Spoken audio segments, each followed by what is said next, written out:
Hi, everybody. Welcome to the Nick Bryant podcast.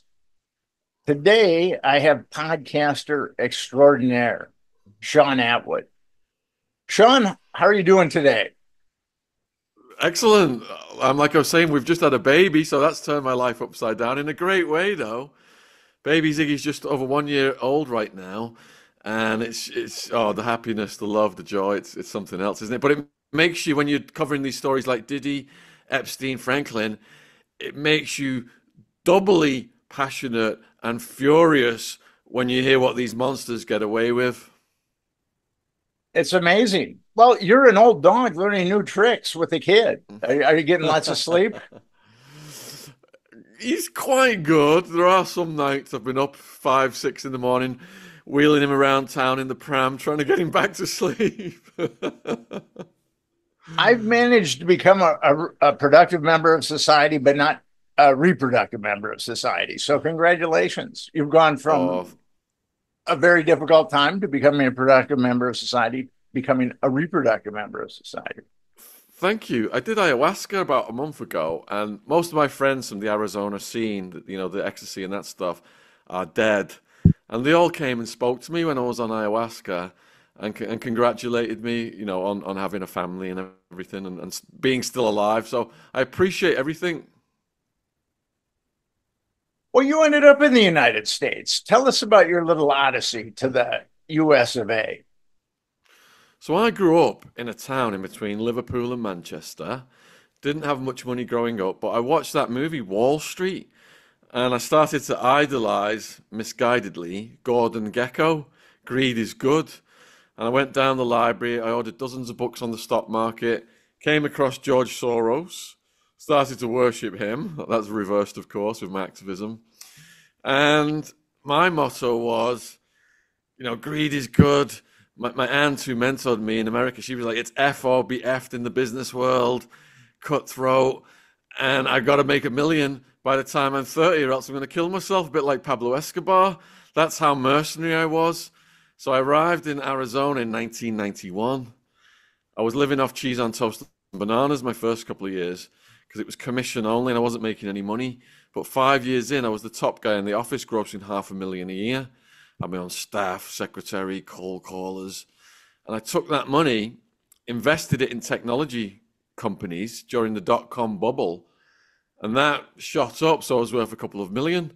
And I thought, do I want to be working in the rat race, or do I just want to start throwing raves and making money from the rave scene? And I realized ecstasy was scarce, and there was an arbitrage opportunity. And it progressed from just hooking up, my friends, buying them stuff for free, to running this operation that had over 200 people working for me in competition with Sammy the Bull Gravano's enterprise. And the feds, there was a multi-agency investigation that took both criminal enterprises down. I wrote an article about Sammy the Bull. And basically, what I said in that article is that the feds really cleaned up his past. They needed him to testify against John Gotti. Gotti had beaten them a few times, and the feds were not going to let Gotti beat them this time around. So, Sammy Gravano, and what I find fascinating is the Fed said that Sammy Gravano committed 19 murders. And actually, he was given 5 years for 19 murders, which is actually, a pretty good deal. I don't know if you're going to get a better deal in other than maybe a third world country with a genocidal dictator. But one of Gandhi's appeals was that Gravano had committed more than 19 murders. And I've always said, as I was telling you, I think that the feds had a focus group and they said, well, Sammy is going to testify against Gotti, and we're going to need him to be a good witness, but we got to figure out how many homicides. Now, if we go too low, there's going to be appeals. And if we go too high, he's going to rack up Ted Bundy numbers. So let's go with 19 homicides. And he did his basically his 5 years were nothing. I mean, he was in hotels and living large. And as and he was in basically club fed. And so when you interacted with him, you were obviously someone who was selling ecstasy and possibly did he think that you were infringing upon his turf? Okay, we were both operating out of the shadows at the time. So I was a key player in the ecstasy scene in Arizona from, let's say, 97 it started until the SWAT team came May 16th, 2002. The Gravano enterprise formed later and it only lasted a couple of years. So we noticed a new kind of dealer at the clubs, like these steroid head jock characters, not like the ravers that we were. And we were wondering who they were. Anyway, they arranged a sit down at a bar in Tucson called Heart Five. And I went to this bar, and there was a guy called a Spaniard, and there was another guy with him, 6.5 foot muscle head. And they took me into this VIP area, and they yelled at everyone to get out and get off the sofa. And they basically said to me that I should be doing business with them. And I said, I've been in business longer than you guys, and I'm getting stuff from Holland. We sent out testing kits from a website called Dance Safe, and it turns like blue, purple, 100, 125 milligrams of MDMA. So I said to them, I've got a good reputation. I'm not interested in your colored pills. And the big musclehead guy jumps off the sofa. Who the F are you dissing our pills? Don't you know who we work for? One call to Sammy the Bull and we can have you taken out to the desert.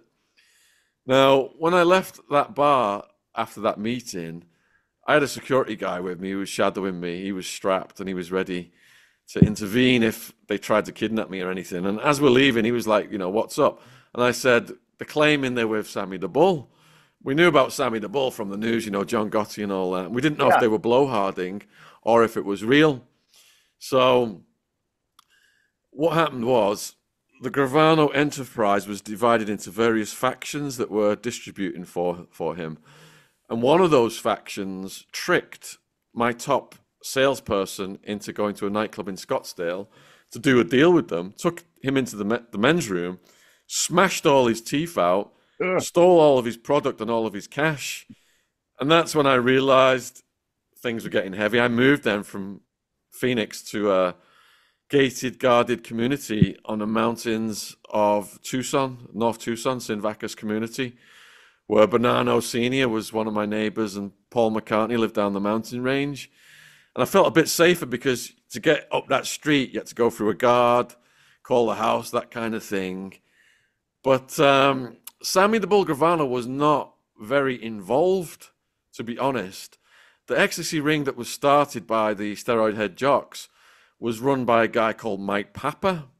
Okay. So he was my incipient competition when the Gravanos, who are now in witness protection because of the Gotti situation, were in a house in Tempe, and the son, Gerard Gravano, and the daughter, Karen, came into the orbit of Mike Papa, and Mike Papa brought them in.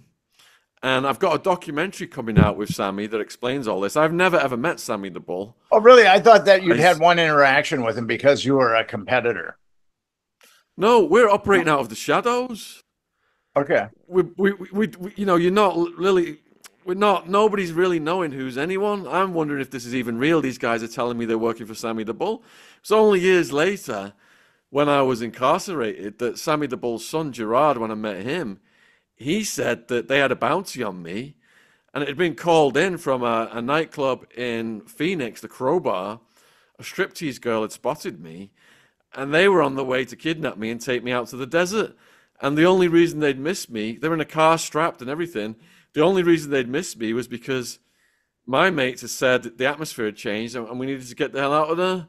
But Gerard Gravano was going to take me out to the desert. And if the ransom wasn't paid, he was going to eliminate the competition. So how do you feel about the Department of Justice letting that guy out after 5 years? He ostensibly did 5 years, but Nick, they're a cartel hitmen with dozens of contract killings under their belts who are walking around free.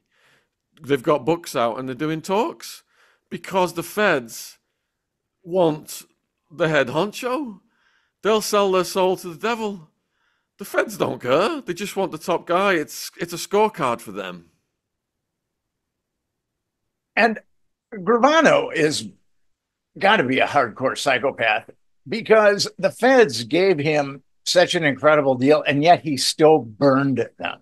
I mean, all the feds went to bat for him. And the guy who was head of the Gambino squad was a guy named Bruce Mao. And I respected Bruce Mao at one point, but then I realized he had played an integral role in cleaning up Gravano because they knew that Gravano was also a drug dealer, and they knew that. But they said he wasn't a drug dealer, that 19 homicides was all right, but selling drugs wasn't. So the Fed said that he was not a drug dealer. And they also said that he never got his family involved in his criminality. I mean, it was all whitewashed bullshit. And just because the feds wanted Gotti, they were willing to make a Faustian pact with Sammy the Bull. And you ultimately got busted. Happens all the time, Nick. Yeah, They'll do a deal with anyone if they can get someone higher up. absolutely. And And what happened? regarding the dealing, then in this case, Sammy was barely involved. They got him on a wiretapped phone call saying to his son he would give him money for gas. Gerard asked for money for gas, so many tens of thousands. That's an example of the evidence against him. So Sammy's thing is the kids were already doing this, and he was going to guide them, and they were going to get out after so many deals. He didn't want them in it in the first place. They were already deep in it, and he was going to guide them and get them out after so many deals. That's his narrative. That's what he's saying presently. And do you think that that's true? I do. I think that people used his name. So, for example, the prosecutors and the cops were all over me. They saw the Attwood enterprise as the biggest distributor of those pills at that time. And then when these steroid head jock characters came along and they started surveying them, and they saw Sammy the Bull, because they're at the property, traced back to his properties, they dropped me. They put me on hold because they're like, right, here's the bigger name. Just like you said at the beginning of this interview, it's all about the bigger name to the feds. It's a scorecard. They want promotions. They want kudos. It's not about justice. And you said that you were greeted by a SWAT team. May 16th, 2002. I was on my computer. Bam, bam, bam, bam. Jump up, look out the people, blacked out. Open the door, Tempe, please. Go to the window, because I'm thinking, is it SWAT or is it people pretending to be SWAT? Look out the window, completely surrounded. Walk to the bedroom, speaking to my girlfriend, what we're going to do, better let him in. We're walking through the living room, then just boom! Door flies off the hinges. Hands above your heads, get on the ground now, don't move. So they squash us, and then a cop hoists me up by the cuffs. He's in my face. He's like, English Shaun, you're a big name from the rave scene, and we finally got you. And I realized in the police reports, which I read months later, there was mountains of it. This guy had been sitting next to me in restaurants and following me around for years, trying to catch me for years. A lot of criminals, a lot of dealers think that they're going to beat the system. And if you get big, it's almost impossible to beat the system. I played college football, and one of the guys that I played college football with was an amazing athlete, and he was going to go to the NFL, but he injured himself, and his whole life was geared to going to the NFL, and he didn't make it there, and everybody thought that's where he was going to go. So he started to sell coke, and it got bigger and bigger and bigger. And I kept in touch with him over the years, and we were sitting out by a pool, And I said, dude, you've got to quit doing this. How many of these people that you sell coke to do you trust with 10 years of your life? Because that's going to be your mandatory minimum. And he said, not one. But he kept going, and he got busted. It's seductive. That lifestyle is seductive. Yeah, I mean, other movies that I grew up on was like Scarface, Pulp Fiction, and as a young man, these things go to your head, especially if you're under the influence of substances. We were telling each other we're living like characters in a movie. We're never going to get caught. We're above the law. But when the SWAT team did come and that cloud lifted out my head that I didn't even know was there for 10 years from drug use, and I look back on my life, I was like, how on earth are you still alive? I'd surrounded myself with people who were doing equally insane behaviors, and we were all reinforcing each other, and there was nobody sober to put the brakes on. And that's how it got so crazy. And how much time did you end up doing? So I had a loophole lawyer that was referred to me by the New Mexican Mafia. They said if the crapola ever really hits the fan, use this guy. And he ended up, I was facing 200 years, Ooh. but my parents, they took all my money. I'd flown people from the UK, put money in their names, and the feds had put a virus in my computer and shown them where all the money was. My parents remortgaged the house, come up with 100 grand, paid the New Mexican Mafia lawyer, and he got it down to I ended up serving just under 6 years when I was facing 200. Were you on a RICO indictment? Did they get you on St- RICO? State equivalent, continuous criminal enterprise, conspiracy, running a crime syndicate, using electronic devices to distribute drugs. Now, I myself was a wild kid. I really was, and I got myself into some trouble, but nothing like the kind of trouble that you got yourself into. And I I think your story is kind of fascinating. So you're in prison for 6 years and you get out. What are you thinking? What do you want to do? You know what do you want with your life at that point? So I am here speaking to you right now, Nick, because of something that happened in my second year in the jail. And that was, I saw the horror of the conditions in Sheriff Joe Arpaio's jail. Dead rats in the food, cockroaches crawling over us at night time, guards murdering mentally ill prisoners. They even murdered a blind prisoner. People can Google Brian Crenshaw, Scott Norberg. These cases are all, they've been through the court system. And I started to write it all down. My aunt smuggled what I wrote out of max security and typed these written notes up, sent them to my parents by email in England. They put them online as a blog called John's Jail Journal. This is back in 2004. That was my first internet presence. And then when I did get released in 2007, my YouTube channel was started. And what started out as activism and exposing, prison conditions completely has transformed my life, because before all that, I was just selfish, partying, just wanted to make money. And I started to think about the needs of other people. Before I got arrested, I thought, prisoners, lock them up, throw away the key. They are rapists, murderers, serial killers. I got in there, so the average arrest was like a black kid, Mexican kid, weed possession, 2 to 5 years, because he had prior convictions. I'm thinking, what the hell's going on? Since my release, I've written 17 books, including a series of books, deconstructing the war on drugs and mass incarceration. At the height of the war on drugs, you had almost 1 million arrests a year for weed possession, and every young person they snatched, $60,000 a year of taxpayers' money per person to house that person in the prison. Massive racket shakedown on the taxpayers. It's disgusting.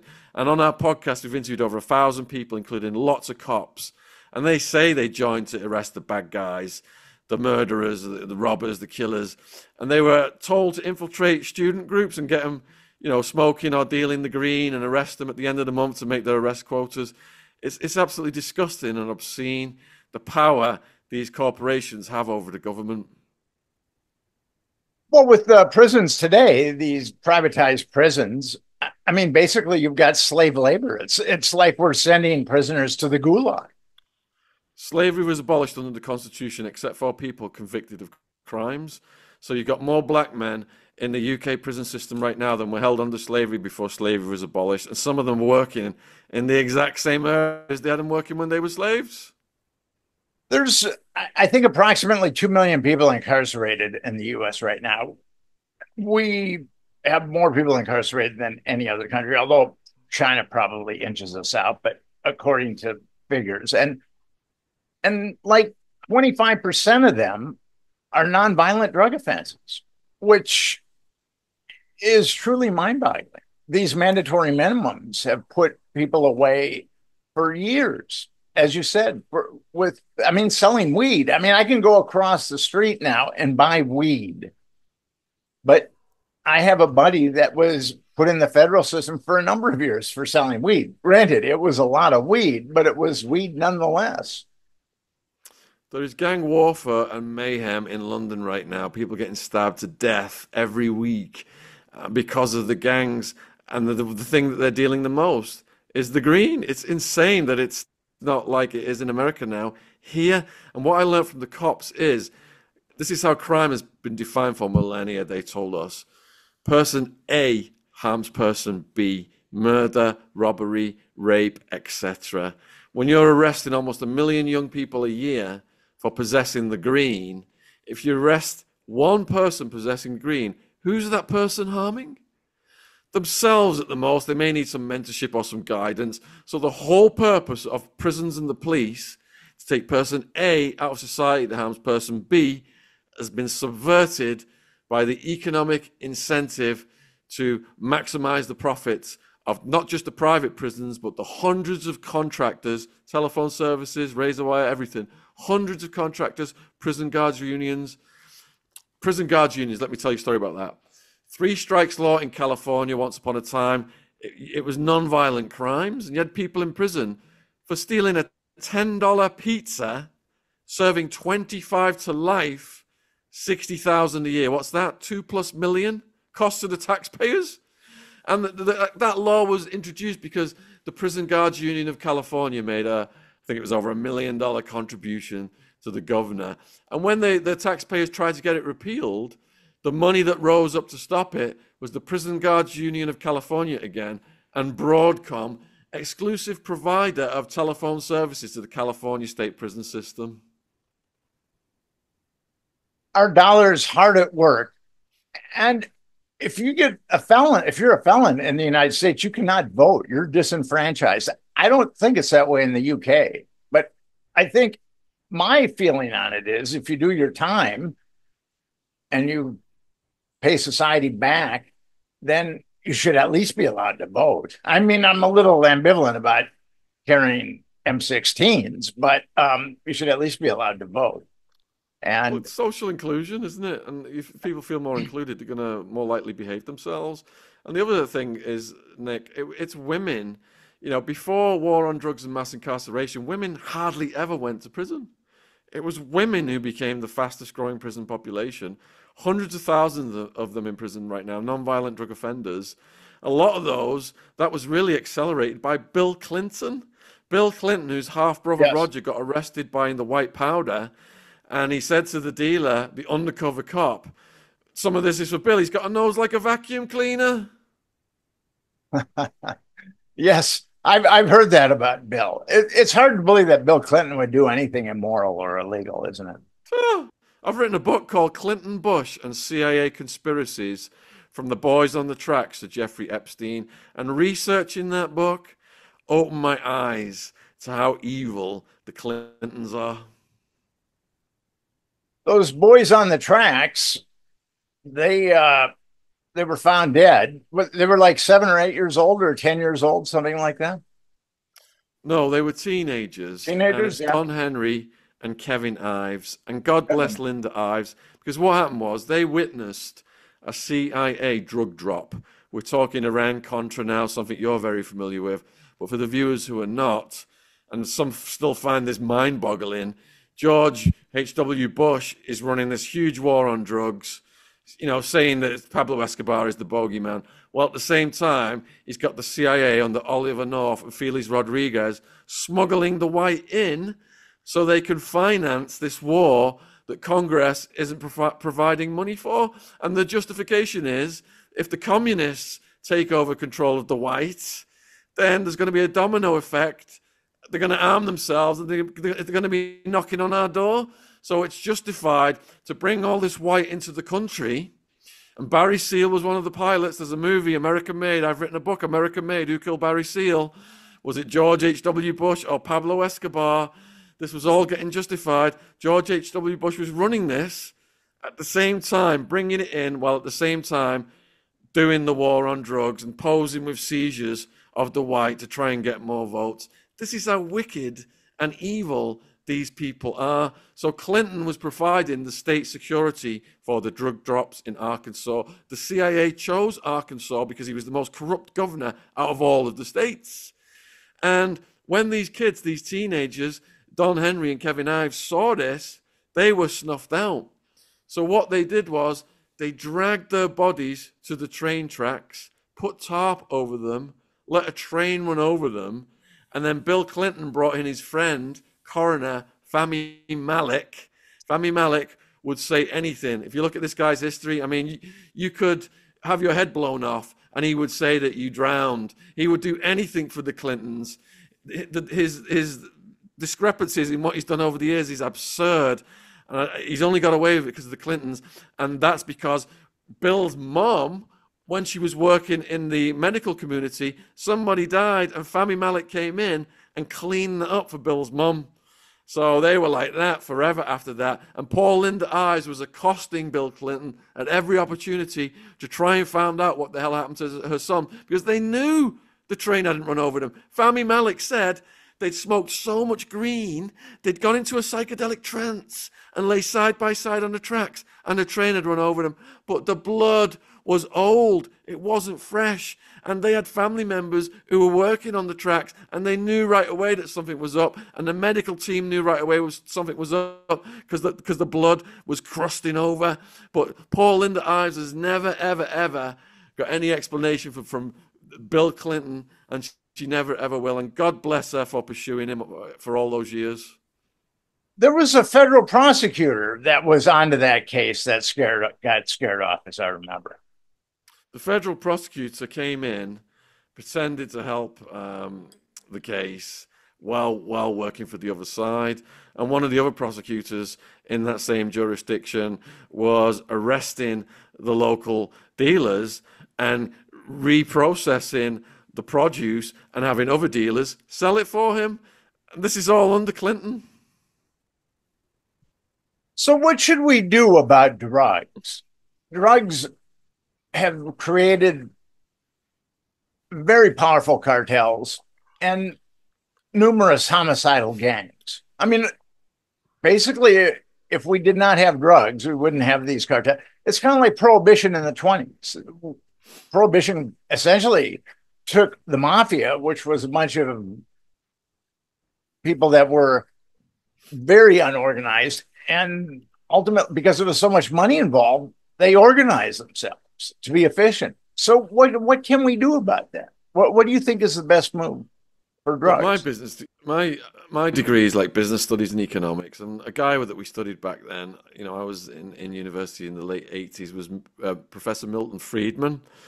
He was a senior monetarist economist in the States, and he wrote a letter to George H.W. Bush saying, what you're doing is wrong, you're creating this black market, and it's just going to get worse with the rise of the gangs, the cartels, the mafia. You're handing over all this black market profits to them. So when I wrote my series of books on Pablo Escobar, I researched he could source a kilo of coca paste from Peru or Bolivia in the 1970s for $60 when he was getting started. Nick, because of the black market profit created by drug laws, how much do you think he could sell a kilo of the white for in America when he was getting started in the 70s? 10,000, 15, 60,000. Wow. So drug laws, as stated by Professor Milton Friedman, made worthless plants more valuable than gold. And it's been the biggest profit opportunity in the history of the world for organized crime to flood the entire world with drugs. And that's why the problem gets bigger every year. And they know that. but they're profiting from it. Some of the biggest players in the drug market are the intelligence agencies. We went into Afghanistan to stop the opium, yet opium production went up over 1,000%. Come on. This goes back to the Brits. Queen Victoria was the biggest trafficker in the world.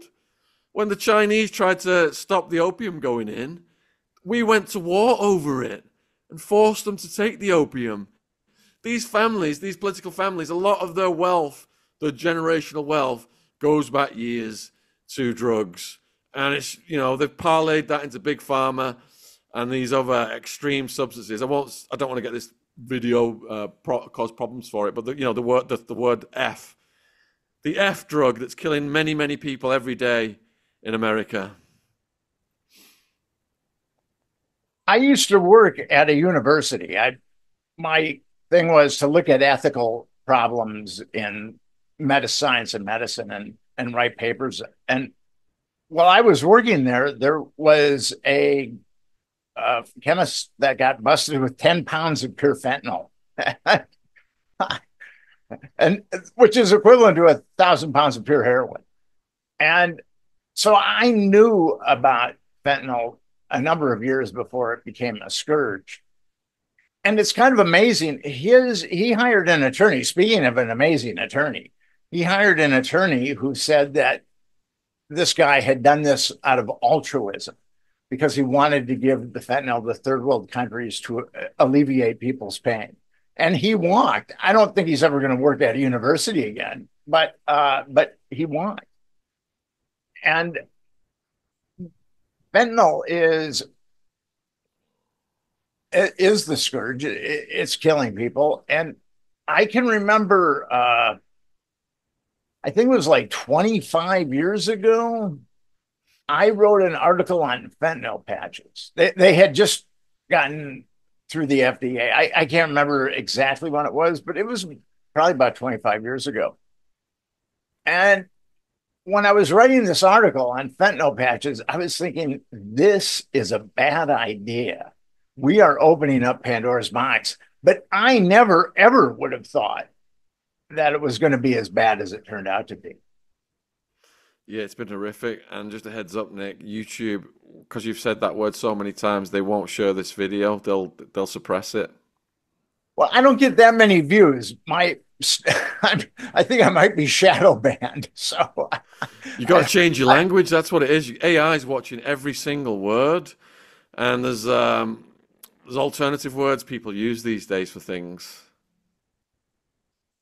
And so you got out of prison and you had started a blog and then you started a podcast. When did you start your podcast?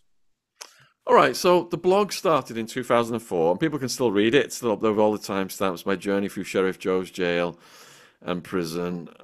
It's called John's Jail Journal, Jons Jail Journal. And then the YouTube channel was started in 2007. So one of the first videos that I did was how to survive Sheriff Joe Arpaio's jail, which I think was in 2008. And I was mostly a writer though, Nick. I was living in my mate's bedroom for 10 years on government benefits for the first 5 or so of that, writing my books, building my socials. And I didn't really start to transfer everything over to video format en masse until about 5 or 6 years ago, when we officially started a podcast. Was probably about 5 or 6 years ago. And then during the pandemic, it really, a lot of people were at home just watching podcasts, and it became the main thing in my life is the YouTube channel now. I've got almost 20 people working on it. We're doing, 5 to 10 videos going out a day. And I feel blessed. As censorious as YouTube is, I've lost my channel twice due to Epstein coverage. As censorious as they are, the other side of that, the double-edged, is an amazing opportunity to be your own boss and get your stories out and meet and speak to such interesting people such as yourself. You've really gotten big in the podcast community, and you're I'm really happy for your success. but you've completely changed your life around. Now you're a yoga guy. Mm. And do you meditate too? Are you close to samadhi? What do you think? You're a couple of years away from samadhi, or Well, all right, let's go back to when I was in my first year in the jail, gang infested, Towers Jail, under Sheriff Joe, really stressed out. My sister sent me this book by Howard Kent, Yoga Made Easy. I hid it under my mattress because I didn't want the gang members to see it and think I was a sissy and beat me up. And my sister's on my case. Have you tried it yet? Have you tried it yet?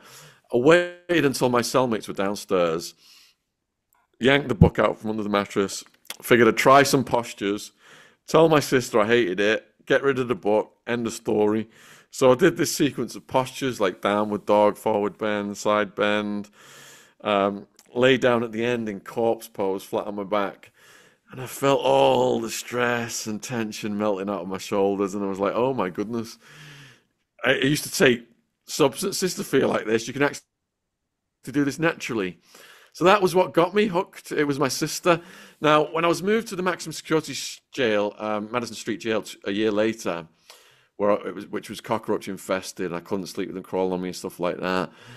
There was a chapter at the end of the book on meditation because they put me on medications trying to help me get to sleep, but it was still a nightmare. And I started to try the meditation. So I'm in these black and white jail outfits. I tucked the trousers into the pink socks so the cockroaches can't crawl up my legs. I'm sat on a pile of books near the wall of the cell. I can't put my back against the wall because it's just covered in cockroaches running around it. And I've got my legs crossed, and I'm trying to do this meditation thing. And it says, concentrate on your breath, and your thoughts slow down or they disappear. And there was no way I could get my thoughts to slow down or disappear. I've lived such a fast-paced life. I'm thinking, this is crazy. But I had nothing better to do, so every night I'm trying to do this. And in the end, I was doing it for hours and hours.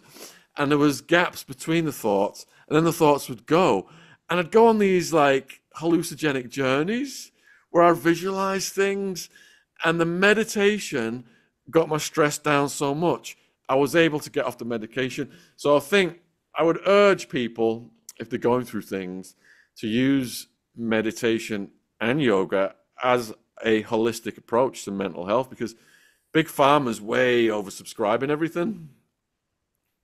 I'm quite fond of meditation. It's a practice, and I've fallen out of it a little bit. I've got to get back into it. I lived on the ashram of an Indian guru when I was a teenager, and I started to meditate when I was like 15. I found this book on Eastern philosophy, and I started to meditate when I was 15. And I mean, if the Beatles were into it, I wanted to be into it, and I got involved with the Jack Kerouac Dharma Bump thing, where I hitchhiked around the country. But my first stop was the Guru's ashram, and I learned yoga very well, and a meditation style that I still use to this day. And I can remember I was talking to the guru once, and I'd been there, I don't know, a month or so, and I was talking to the guru, and I could have swore I smelled cigarettes on his breath. And then I went to one of the people on the ashram, who I would eventually call one of the pod people, and I said, "Man, I could have swore I smelled cigarettes on Swami's breath." And he goes, "Well, here's the deal with that. He has to have one vice that keeps him tethered to this plane of reality so he can teach us. And then he's a Swami, so that means that he's a celibate." And then I found out that he was having sex with half the girls on the ashram. And then I found out he was embezzling money he had some very affluent initiates, and he was embezzling money from them. And I thought to myself, man, that guy has got to be very spiritually enlightened if he has to do all of that just to stay on this plane of reality. Well, one of my favorite documentaries is Wild Wild Country Yes. with the Bagwan. Yeah. It's brilliant, brilliant. The big one, that ashram was a little different. I mean, you could have orgies and punch each other out and stuff like that. This was actually the ashram that I was at was far more tranquil, but it was a great experience. I mean, I was there for 6 months, and I learned a lot. about Eastern philosophy, and then that's sort of my odyssey of hitchhiking around the country. I hitchhiked thousands of miles, and I look back at that time of my life, and it was like I had infinite freedom. I mean, I really felt like I was free. I mean, I wasn't as free as I thought I was, but I look back at that time of my life as probably the best part of my life were those days. Do you have that when you look back at your days of being an ecstasy dealer? Do you before it got bad? Do you have feelings like that? So I'm a very forward-looking person. I look back at the rave stuff and the prison stuff as like chapters in my life. Most of my friends are dead, so I fully understand the consequences. I don't wish I would never ever go back to anything like that. In fact, I go in schools and scare the living daylights out of the kids with horror stories from Sheriff Joe Arpaio's jail in the hope they won't get involved in drugs and gangs. So I had social anxiety, and that's why I took drugs. This is one of the root causes the therapist helped me ascertain. But then when you get out of prison, you've been incarcerated for 6 years, the world seems like a safe place. So I felt comfortable in my own skin since I got out. And I believe if you're comfortable in your own skin, you don't need to change your brain chemistry to stay happy. So I don't drink or smoke or do any substances. And, you know, now I've got Jen and I've got baby Ziggy. I just feel completely blessed and the happiest I've ever felt in my life. I've been in recovery for a number of years, so I don't drink or do drugs. Although I got to admit, I like cigars occasionally. I'm a fan of cigars, but I had that same anxiety when I was a kid. I had a stepfather who was I never knew when he was going to detonate. So as a kid, you know, you're walking on eggshells, and then the first time I smoked weed, it was an epiphanous experience. It was like the clouds parted, there were shafts of light, angels with harps. And I said, you know, this is really a wonderful thing. That was, did you have a similar experience? I did, and I would analogize it to religion as well because it became my religion. Once I tried the ecstasy, raving was, you know, I just lived then to do that every weekend. I was sitting my university degree finals, coming down off it with the music, the beep, beep, beep, still going off in my brain. And somehow I managed to still get a good result in my exams. But it went from me having this social anxiety, being scared to dance, being too self-conscious, wouldn't talk to strangers. Once I got on the disco biscuits, wouldn't stop dancing and talking to strangers and telling each other our life stories all night long. And, you know, I was idealistic and I was young. And I pledged that when I went to America and made my million in the stock market, I was going to transfer that scene over to America so the Americans could experience that. But then ego and greed and all these other things take over on that road and it ends in some dark places. The thing about drugs is they can liberate you, but then they will enslave you. And that enslavement process is slow and gradual. And you don't even know you're getting enslaved. And then until you're enslaved, and then your life is a mess and the wheels are falling off. That was my experience. Well said. First time people take drugs, pleasure's high. Side effects is low. Over time, side effects, the enslavement is creeping up in the background and the pleasure's going down. You're trying to get back to where you started.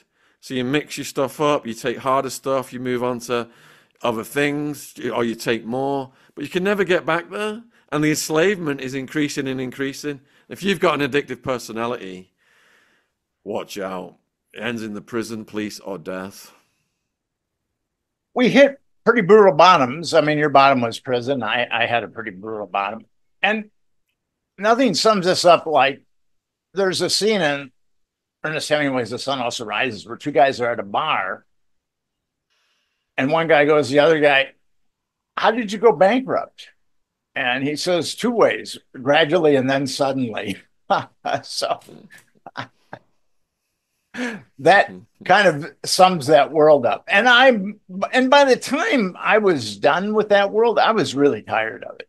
I mean, I didn't, you're hanging out with people that you don't really want to hang out with. I drifted very, very far away from love and truth. I mean, I put a maximum on truth, and I, my mind had just become so closed. I didn't realize that I completely drifted away from truth. The idealistic young man that went and lived with the guru on the guru's ashram changed. And I was, yeah, I had about 5 years left to go of my youthful insanity at that point. But you've still got that good vibe in you, Nick, from that era, and yeah, I think that's perhaps one of the reasons why we dovetail. It's something that's unspoken. I think people who've done yoga and meditation gravitate towards each other. Yes, definitely. I mean, the vibes that you send out are going to be equivalent to the vibes that you receive. And it's amazing. Drug addicts can find drug addicts. And I've written a lot about child molesters, and they find each other too. But people that are striving for higher consciousness find each other also. And it's all depends upon a person's mindset. I believe that. So, have you embraced Eastern philosophy, like with reincarnation and the pantheism? Have you gone that far with it? All right, so before the SWAT team came, I thought I knew everything. I'd only ever read finance books, and I started to read while incarcerated, and I managed to read over 1,000 books in just under 6 years. A lot of philosophy, psychology. I read all the different religious texts. And I would describe myself as an anti-dogmatist. I'm an observer of religion, an observer of politics, an observer of viewpoints. I think that translates as well to my podcast hosting. I don't judge. I just let people speak. And sometimes think if you've got someone on, you're endorsing their viewpoint, but you're not. So when it comes to religion, politics, all people, I think there's good and bad in everybody, and we've all got the capacities to do certain things. One of the books that I read was Nietzsche's Beyond Good and Evil, which expresses a similar viewpoint. And I believe that if you focus on the good in people, it helps it come out. Because when I was posting letters, when I was posting stories about prisoners on my blog, one example is a guy called Two Tonys, Bonanno crime family associate, 740 plus years, multiple homicides, left the dead bodies of rival gangsters from Arizona to Alaska. He took me under his wing, and I wrote his life story, and he taught me a lot. But some people would say, how can you associate yourself with someone who's murdered people? And my thing is, he does have these good qualities as well, and you've got to help focus on them to help them come out. Now, Two Tonys was the top of the respect in the prison because he'd only murdered rival gangsters. The old school mafia code, you don't harm women or kids. People who harm women or kids, I would never ever associate. And, they are primarily people that we expose on our channels, which you do as well. Everything from Franklin to Diddy.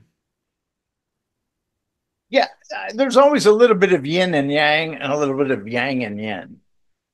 So I believe that people, regardless of how far down the darkness they've gone, they've got that little bit of that. They've got that spark left. I didn't answer your question. What was my point? Was I've tried to take things from every philosophy I've read, every psychology theory I've read, every religious book I've read. I've tried to take little bits that I have found that work for me.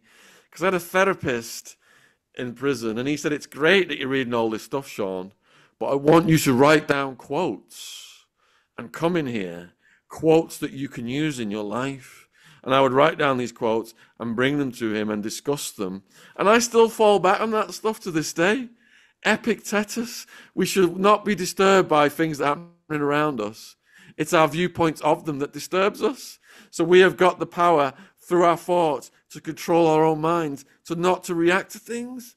I have to remind myself that, and it puts a circuit breaker in your brain. I studied philosophy in college.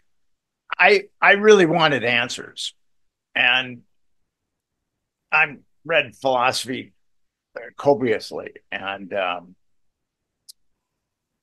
it's kind of when people when you say I studied philosophy, I mean people say, well, that's not very practical, which it isn't. I mean, I either could have been a writer or a cab driver, or worked at a parking lot with my philosophy degrees, and but for me, I just had so many questions, and I found the answers to a lot of them in philosophy. And like you, when I was a kid, I thought I knew everything. I'd reached a point where I thought I knew everything. And after I went through that period, I was reading a book by Pascal, and Pascal said, knowledge is sent out of vanity, because once you acquire knowledge, you just want to tell other people that you have it. And I thought to myself, that sums me up. I mean, not initially, but towards the end, when the darkness was descending upon me, that's really it was my. I was seeking. I originally sought knowledge for truth, and but ultimately it morphed into something that was narcissistic. Well, Tolstoy said that the highest flight of wisdom is to acknowledge that we know nothing. And if you get deeper and deeper into philosophy, you realize that there are no answers to the big questions. They're just ongoing debates and theories and discussions. I have found an amalgam of Eastern thought and Western thought. But I also know that I've got to keep my mind open. In the Buddhist Dhammapada, there's a line: a fool who knows he is a fool is, let us say, wise. But a fool who thinks he is wise is hugely a fool. And on my best days, I know I'm a fool. Well, that's the other thing, isn't it? Ego. I read a book, Ego is the Enemy, and ego is very sneaky, and you can do all this work on yourself, but ego creeps back in constantly. It's trying to keep it down. Your life now is like Xanadu. I mean, you've got a beautiful family, you've got your podcast going well. I mean, it's it's amazing how life has unfolded for you. A lot of guys that go to prison really get stuck in a rut and can never get out of that rut. My buddies that went to prison for the same kind of thing that you went to prison for, they once they got out, they never went back to any kind of criminality. And actually, a friend of mine who I played football with, um, he said when he got busted, it was like almost a relief because it was all over. He didn't have to worry about all the things that he had to worry about. Did you feel that when the SWAT team came, and ultimately did you just, because that lifestyle can take such a toll, was it almost a relief when you got busted? For me, it wasn't, but I've interviewed many prisoners, especially if they're on the lam. The stress of being on the lam, then it is a relief. But in my case, I'd quit the importation a year before they came. I'd met a woman, fallen in love. She talked me out of it. And I thought I'd got away with it. And I was in Scottsdale Community College. I was back at the gym. We were looking to move to California. And then they came. So I was resenting getting caught. And I thought, because if they haven't caught me with any physical evidence, they're going to have to release me. And I was naive to conspiracy and the statute of limitations. All it takes is someone from your past within the past 7 years to tell the cops they've done a deal with you and it's over. And there were witness statements for the grand jury, and it was over for me. But my first year, I was resenting getting caught. I wanted to get released. I was still addicted, even though I wasn't importing. I was still going out on the weekends, getting high with my mates and leaving my girlfriend at home, which was very selfish of me. So, second year in, when I was facing 200 years, I decided to kill myself, and I was going to just slash my wrists and bleed out. But before I was going to do it, I wanted to say goodbye to my family. And what I mean by that, Nick, I had 7 photos you were allowed: my mom, dad, girlfriend, sister. And I'm looking at the pictures of my mom, and I started crying. And I'm thinking my mom's going to get a call saying your son's done this, he's dead in a foreign jail. And I couldn't bear the thought of putting her through that. And the next day, a guy limps into my cell. He's got a steel rod in his leg, screws are loose, stomach cancer, advanced. He's going to die. He's got syphilis. He's got hepatitis C. He's in agony. And I was thinking, oh my God, I was so feeling sorry for myself the other night. I was going to end myself. Listen to this guy's story. He's going to die in here. There's always somebody worse off. And that put things in perspective for me. I've done a TED talk called What Facing 200 Years Taught Me About Happiness. And I realized that happiness is in the heart, and your thoughts are what make that. Because when I was facing 200 years, my $1 million house on the mountain didn't matter anymore. My swimming pool, my Mazda twin turbo RX-7, plasma screen TV, none of it mattered. That got crushed out of me. All I wanted to do was to get my life back. And then when I did finally get sentenced to 9.5 years, of which I served just under 6, that was one of the happiest days of my life, because I could see when I was going to get my life back. And I told my sister at one point, I said, Karen, they've took everything from me. They've took all my money. I've lost my girlfriend. I've got nothing. And I was resenting it and going through this heartbreak, and I was feeling crushed, like they put a vice around my head every month, going to court every month. But now I feel so happy. I'm no longer attached to any of that stuff. I feel like a mad monk in a cave. So that relief came about 1.5 years after I'd been arrested. When I first got arrested, I was still pretty wild, and I was resenting getting caught. But it took about 1.5 years of them upping the pressure on me every single month. More charges, you're facing more time, the situation's getting worse in court every month, you're never going to get out. It took all that pressure to crush that wild English Shaun persona out of me. And I never looked back. Once that was gone, I was a different person. I kind of had a reputation for being a little crazy too. It can be helpful in certain environments where people don't really know how you're going to react, and it's and when you're hanging out with malevolent people and they know that you can snap, uh, it it can be it's beneficial. I mean, once I got into recovery, I realized that that attribute has zero uh, a percentage of my life. I mean, it should have zero effect upon my life, and just hanging out with people that aren't cutthroats. I mean, it's getting sucked into that world. And as we were talking about, it's so gradual, and then all of a sudden you're there, and then you go like, "Whoa, what?"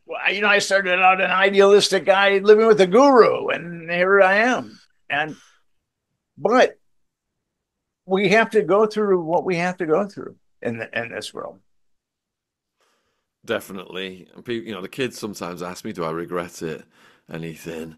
And I say yes and no. I regret the harm I caused society, putting people on that road of drug use. I saw the horror of drugs in the jail, 90% injecting the brown stuff, 2/3 had hepatitis C from sharing dirty needles, slowly dying. It was slow suicide. I realized, how wicked that road of drug use is and where it ends up. My mom had a nervous breakdown of my situation, my incarceration. My sister had to have counseling. But I had to go through that fire to learn the life lessons to put me where I am today. There's a lot of guys when they get out of prison that day, they're working on deals, drug deals. A lot, they just and then they come back, and but you turned it around, which is kind of amazing. And plus, I've noticed about you, you have a real strong sense of justice. I mean, you really want justice with for the Epstein victims and the Diddy victims.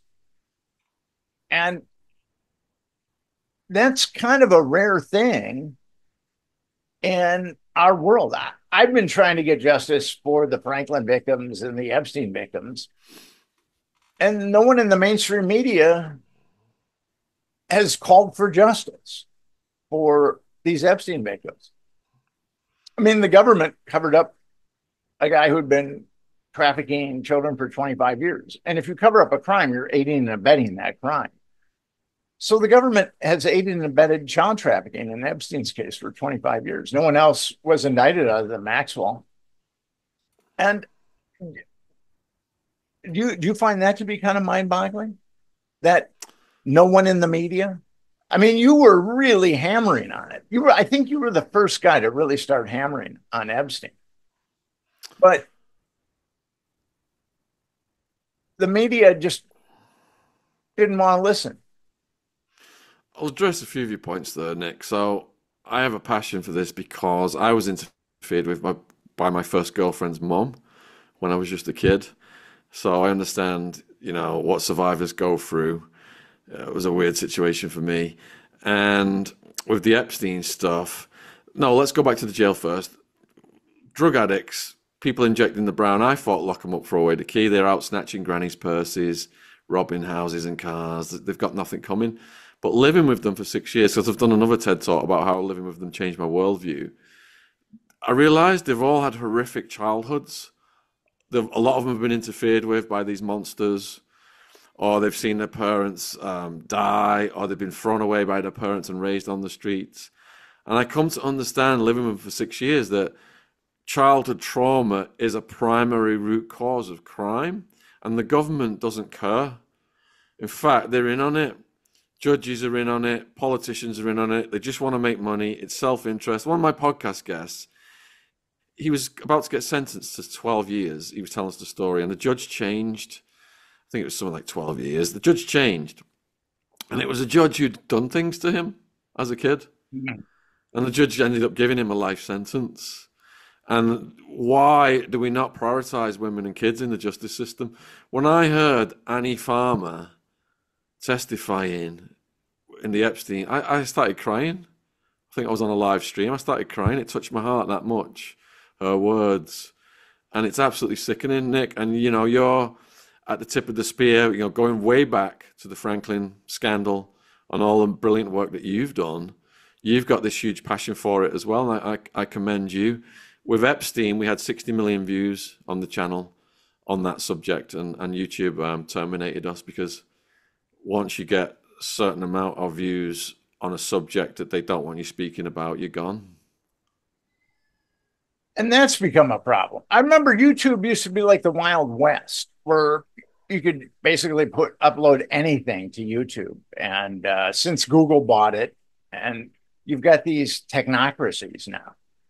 And artificial intelligence, from what I've seen of it, isn't going to be very helpful for the human condition. I think there's just too many ways that people can abuse artificial intelligence. And now you're on to Diddy. What are your thoughts about Diddy?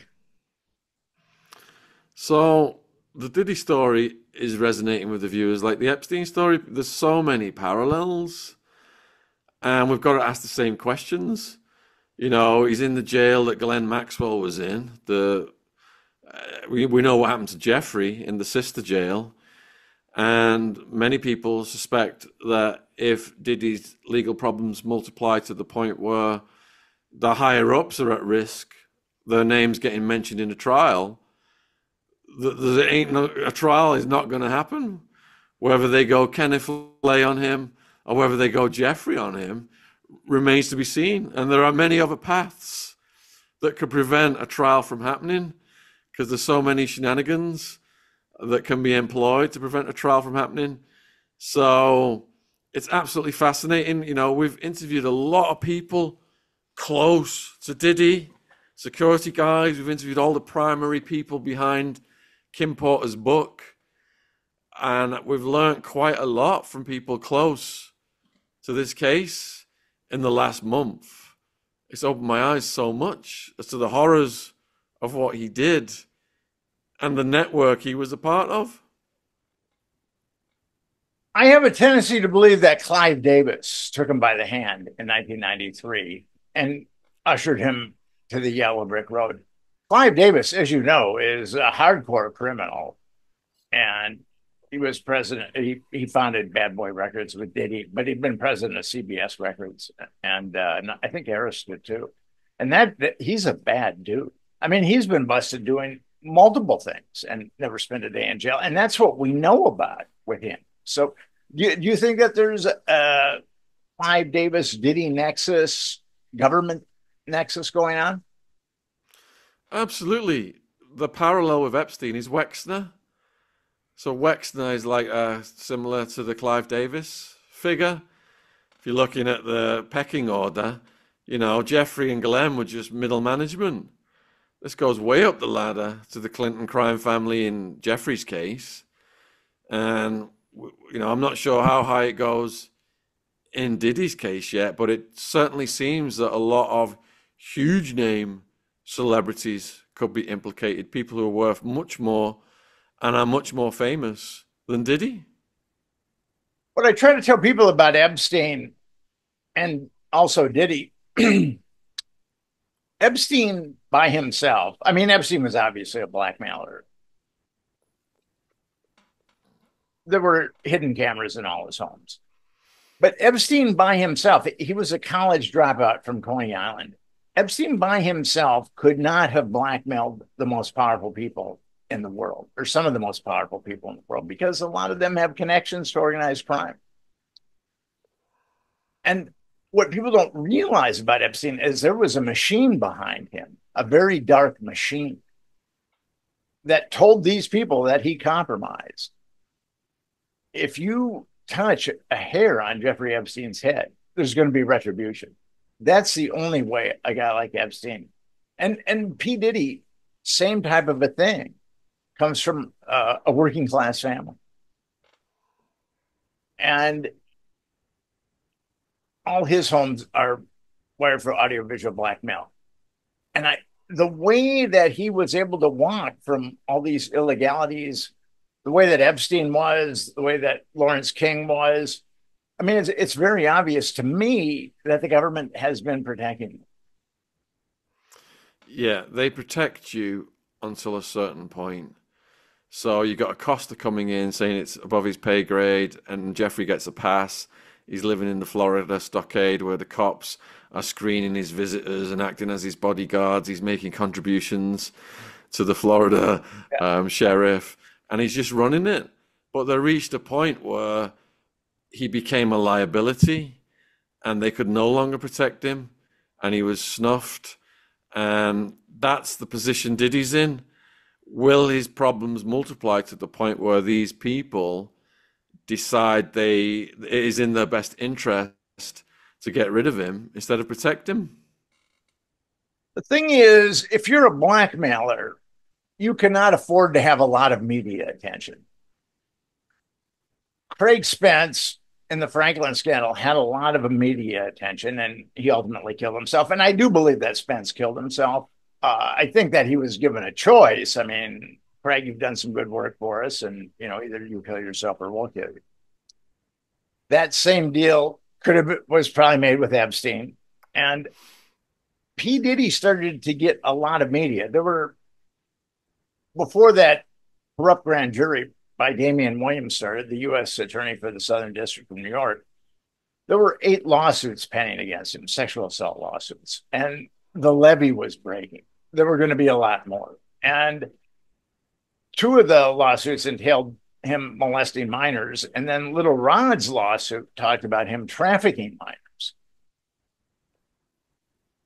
And that's when he had to go. And I believe I said this on your show. Damian Williams was the U.S. attorney that oversaw the Ghislaine Maxwell trial, which was very carefully choreographed. None of those victims have been molested by any of the power brokers.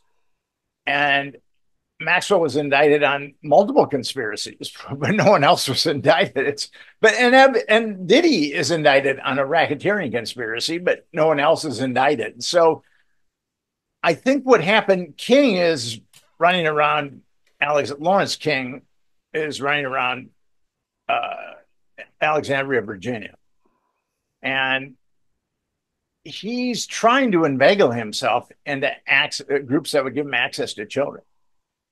He inveigled himself into Granville Academy, and Granville Academy doesn't isn't even a school or anything. It just gives lower socioeconomic children field trips. And I'm saying to myself, now that's a bad idea. So I got him kicked out of Granville Academy. And then he surfaced at the Washington Redskins event committee. And I thought that's a bad idea. And I got him kicked out of that. Then he surfaced at Opera Nova. I'm not And live. and he and that Opera Nova does a lot of things, but it teaches lower socioeconomic children how to sing. And I got him kicked out of that. And now he's at a church that I'm trying to get him kicked out of. I mean, but here's the thing. The government knows what a monster he is. The government knows he's a super predator. There are people in the government that know that Lawrence King is a super predator. But the thing is, with King and Maxwell, they were given a talk. Okay. Come and say hello to Nick. Hey, buddy. Say hello to Nick. That's Nick. Your name is Ziggy. Ziggy, baby Ziggy. All right. In response to that, Nick, Diddy was in the club. Yes. One of his chief supporters in the club was a UK company called Diageo, which sent him $1 billion over the years, primarily for Ciroc and other products. And Diddy tried to go against them. He was demanding this, that, all this, after they'd paid him $1 billion. And he had all these fancy ideas. Diageo's almost 10% owned by BlackRock. Diageo's capitalized at 55 billion British pounds. What's that, about 70 billion US dollars. So he was ejected from the club. And then when the Cassie video came out, Diageo Diageo used that to their advantage because Diddy was suing them for racism and he won. And they used lawfare to their advantage to help contribute to Diddy's demise. That's my theory anyway. Well, I think it's probably an amalgam of your theory and my theory. And because, as I said, blackmailers with a lot of media attention don't go very far.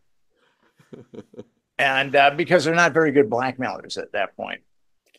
And I believe I was predicting when this whole thing went down, I was predicting Damian Williams would only indict Diddy or maybe a family member, despite all these other criminals. And my words turned out to be prophetic. It'll be interesting to see how it plays out.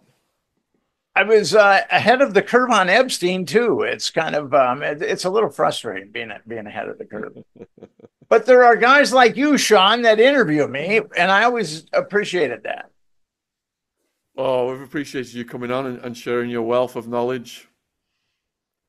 And your journey has been nothing short of miraculous. And you are a very good guy.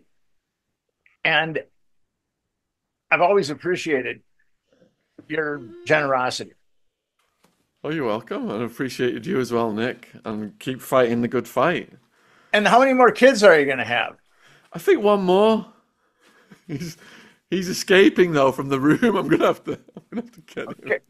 Well, go get baby Ziggy, and I have a feeling that we will talk at some point in the foreseeable future. Definitely, and thank you, for interviewing me today, and good luck with this on your channel. Okay, take care, Shaun.